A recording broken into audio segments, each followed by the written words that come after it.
చింతకాయలు వచ్చేస్తున్నాయి. చూడండి ఎలా ఉన్నాయో చింతకాయలు. మిరపకాయలు చింత తొక్కు అయితే దంచిన తర్వాత అయితే చూడండి ఎలా వచ్చేసిందో. మనకైతే చింత తొక్కు అయితే రెడీ అయిపోయింది.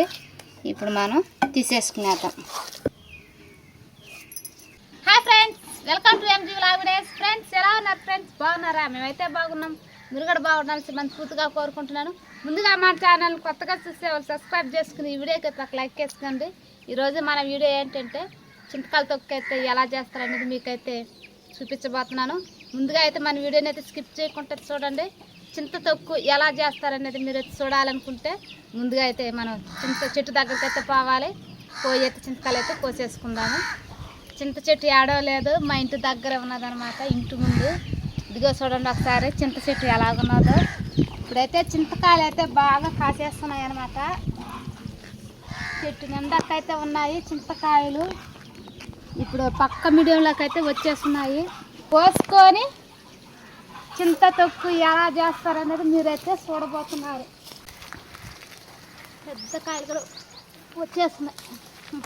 చూడండి ఎలా ఉన్నాయో చింతకాయలు. ఇటువంటి కాయలు చూసుకుని మనమైతే కోసుకోవాలి. ఇప్పుడైతే పక్క మీడియంలో ఉన్నాయి మనకి చింత తొక్కు కొట్టుకునేదానికి. చింతకాయలు కొన్ని బుర్రలు అయిపోయి, మనకు కావాల్సింది పచ్చికాయలు. ఇప్పుడు మనం కోసేసుకున్నాం కదా, అంటే మనం గుత్తులు గుత్తులుగా కోసేసుకున్నాం. చూడండి ఇలాగ తుర్రులు ఉంటాయి, అంటే బుర్రలు అయిపోయినాయి అనమాట. అవి చూడండి ఎలాగున్నాయో. ఇలాంటి మంచివి చూసుకుని మనం కాడు గట్టు ఇలాగ తీసేసుకోవాలి.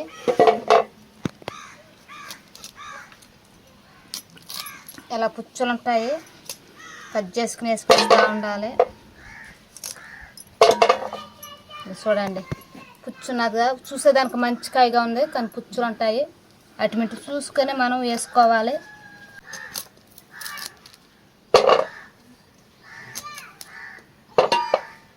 ఎందుకంటే పుచ్చుకుంది, అది చూసుకొని వేసుకునేయాలి.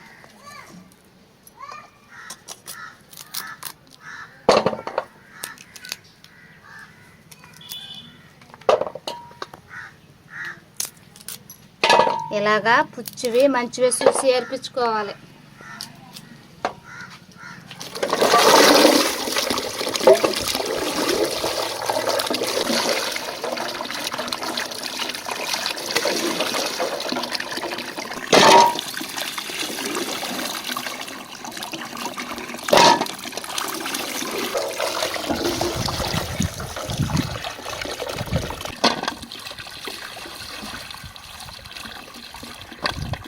శుభ్రంగా ఇలాగా కడిగేసుకోవాలి. కడిగేసుకున్న తర్వాత ఆరబెట్టుకోవాలి. ఇవి అలాగా ఒలుచుకునేసి ఇలాగ నీట్గా శుభ్రం కడిగేసుకున్న తర్వాత ముందుగా మనం ఎండబెట్టుకోవాలి. అంటే చెమ్మ ఉన్నది కదా, మనం కడిగిన తర్వాత చెమ్మ అంటుకుంటుంది కదా, ఆ చెమ్మ ఆరిపోయేంత వరకు మనం ఒక ఆరబెట్టుకోవాలి. ఆరిపోతే ఆ తర్వాత మనం తీసేసుకునేద్దాము. ఆ చెమ్మ ఉండకూడదు. ఆ చెమ్మ ఉన్నదనుకో మనకి చింతకాయ తొక్కుకి చెమ్మ లేకుండా కొట్టాలి. అలా చేసుకుంటే మనకి ఎన్ని రోజులైనా ఉంటుంది. చింతకాయ తొక్కు ఒక బాక్స్లో తీసి పెట్టుకున్నా, అంటే ప్లాస్టిక్ బాక్స్లో తీసి పెట్టుకోవాలన్నమాట. ఆరిన తర్వాత కావాలంటే మనం వీటిని తీసేసుకోవాలి. ఎక్కువగా ఎండబెట్టకూడదు. ఆ చెమ్మ ఆరిపోయేంత వరకు అయితే ఆరబెట్టుకోవాలి. ఇలాగా చెమ్మ లేకుండా అయితే ఆరబెట్టుకోవాలి. ఆరబెట్టుకున్న తర్వాత ఇలాగా రోల్లో దంచుకునే దానికి మనం వేసేసుకొని రాకులతో దంచుకోవాలి. మనం దంచేకుంది అవే తొక్కు తొక్కుగా వచ్చేస్తాయి మనకి కాయలు.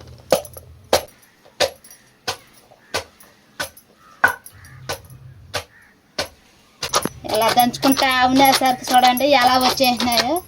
ఇలాగా దంచుకోవాలి. ఇప్పుడు మనం కేజీ కాయలు తీసేసుకున్నాము. 2 స్పూన్లు పసుపు, కల్లుప్పు ఇంత మాత్రం వేసుకున్నా కూడా సరిపోతుంది. మనకు తగినంత, అంటే పులుపుకి మరంత ఉప్పు వేసుకొని తెచ్చుకోవాలి.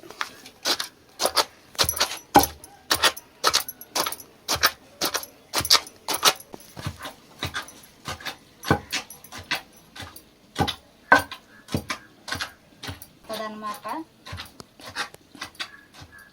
లాస్ట్లో మెంతులు అంటే ఎక్కువగా దంచేసుకోకూడదు, మితంగా మీడియంలో వేసుకొని అలాగా అంటే మెంతులు కాడే తొక్కులకి కలిసిపోయేట్టుగా నైస్గా కలబెట్టుకునేయాలి. మనం మెత్తగా దంచేంత వరకు కానీ మనం కానీ మెంతులు కానీ కొట్టినాం అనుకో చేదొచ్చేస్తుంది చింత తొక్కుకి. అలా కాకుండా తొక్కులకి కలిసిపోయేట్టుగా మెంతుల్ని కలిసిపోయేట్టుగా దంచుకోవాలి.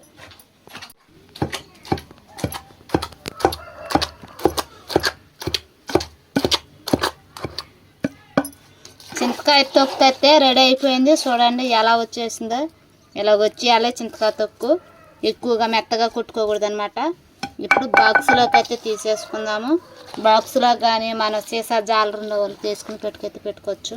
నేనైతే ప్లాస్టిక్ బాక్స్లోకి అయితే తీసేసుకుంటున్నాను.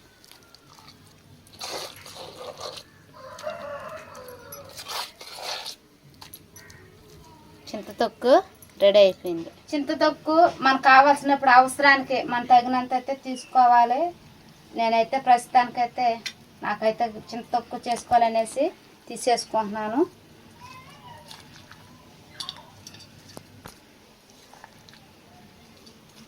నాకు ఇదైతే సరిపోతుంది.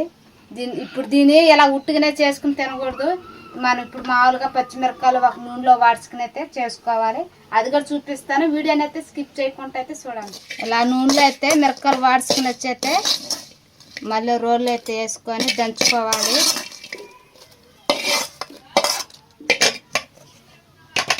అలా రోళ్ళు వేసుకొని దంచుకోవాలి.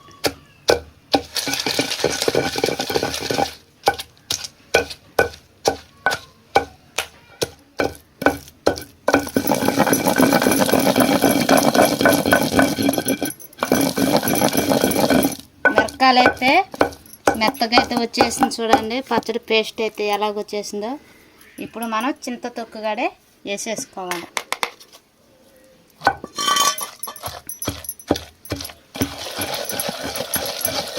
ఇలాగా కలుపుకోవాలన్నమాట. మనం దంచుకునే కొంది మిరపకాయ చింత తొక్కు రెండు కలుచుకునేస్తాయి అన్నమాట.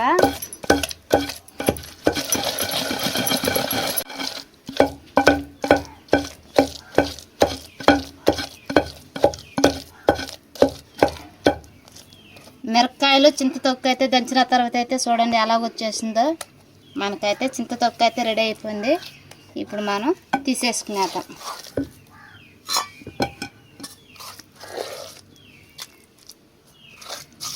స్మెల్ అయితే ఇప్పుడే అదిరిపోతున్నది.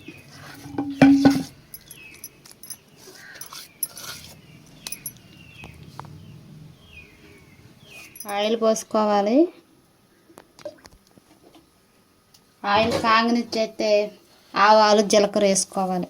నూనె కాగినాక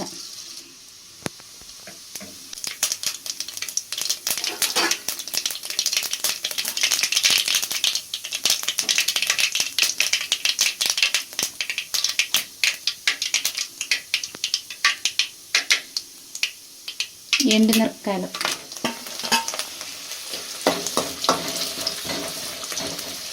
కరివేపాకు,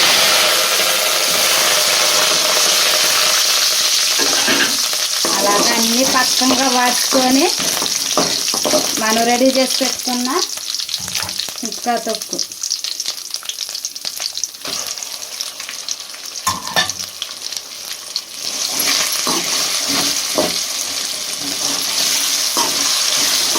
నూనెలోకి కలనెత్తుకోవాలి.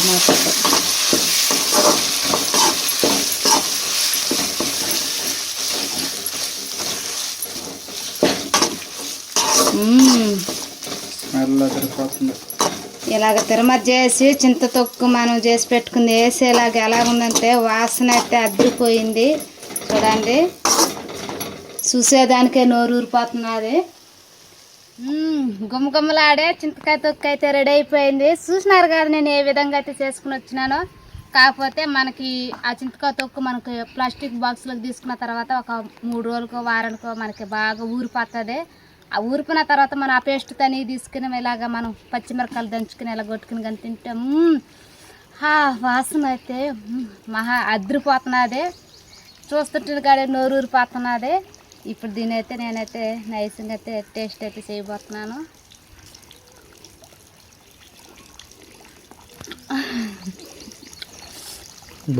ఆహా, పచ్చిమిరపకాయలు వేసుకొని తిరమాత పెట్టుకుంటే సూపర్. అన్నలా కానీ మనం కలుపుకుని తింటే ఇంకా బాగుంటుంది. టేస్ట్ అయితే ఎదిరిపోద్ది. తిన్న వాళ్ళు కూడా తినేస్తారు. మనకి ఎప్పుడు కావాల్సిన అనుకున్నప్పుడు మనకు తగినంత తీసుకొని మనం చింతకాయతో ఇలాగ రెడీ చేసుకోవాలి. అప్పటికప్పటికే చేసుకుంటే మనకి అంత పచ్చిగుంటుంది కదా, ఇది చింతకాయతో ఊరదనమాట. ఊరించినాక చేసుకుంటే చాలా బాగుంటుంది టేస్ట్. చూసారు కదా నేనైతే ఏ విధంగా అయితే చేసినానో, ఎలాగైతే చేసుకొని చాలా బాగుంటుంది. మన ఛానల్ వచ్చి MG Vlog Videos సబ్స్క్రైబ్ చేసుకోండి ఫ్రెండ్స్. Bye friends, bye.